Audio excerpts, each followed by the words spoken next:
Woo.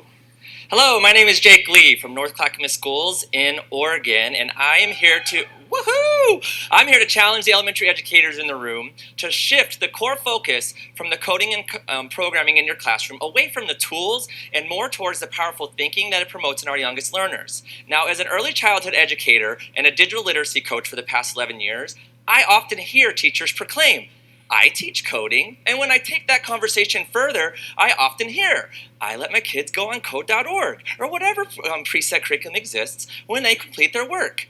Now, in a world that desperately needs more computer programmers, I'm not discouraging this practice. I just feel the time has come to dive deeper into the why of why we teach coding and programming in the elementary classroom.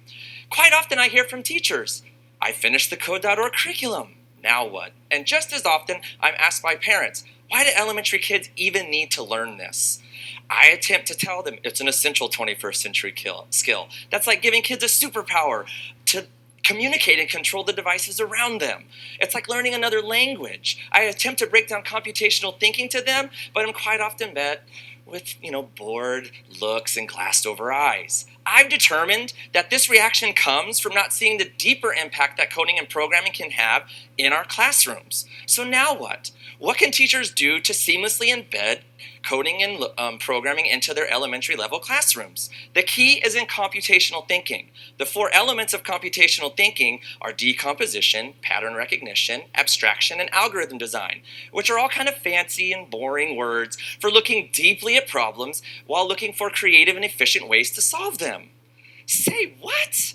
Computational thinking at its core is to look deeply at problems that arise, ask yourself why this is happening, and then develop a step-by-step program or algorithm to solve that problem and similar problems? Does that sound familiar to anyone? Yes, it sounds like pretty much every classroom management routine that you have in your classroom. So while coding and programming might just seem like something cool to teach or something extra, it really is just a powerful thinking tool that helps our kids solve problems in innovative and creative ways.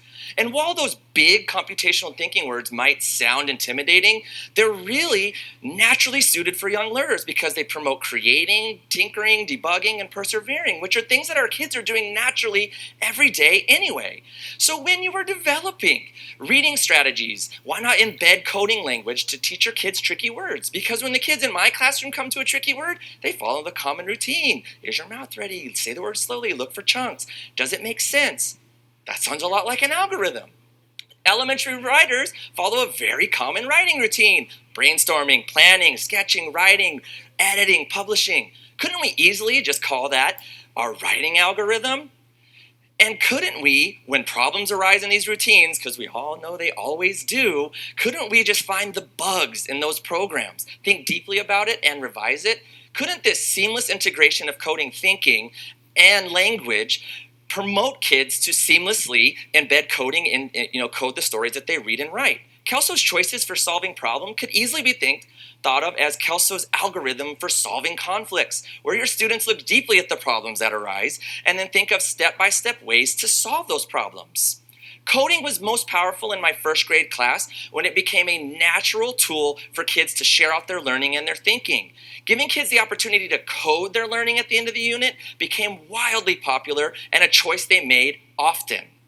My kids, my first graders, yes, first graders, coded educational games for kindergarteners, subtraction problems, writer's workshop stories, and even the pollination dance of bees using Dot and Dash by Wonder Workshop, Scratch Junior, and Ozobots.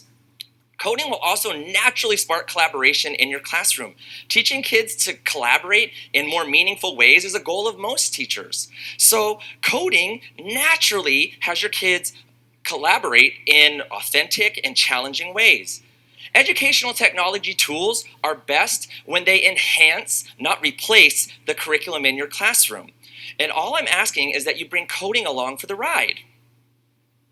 Now, as you plan for the upcoming school year, I want you to look for the more deeper, meaningful impacts that coding and programming can have in your classroom. It's time to take coding from something more than just cool to teach and make it a more powerful thinking tool in our classrooms.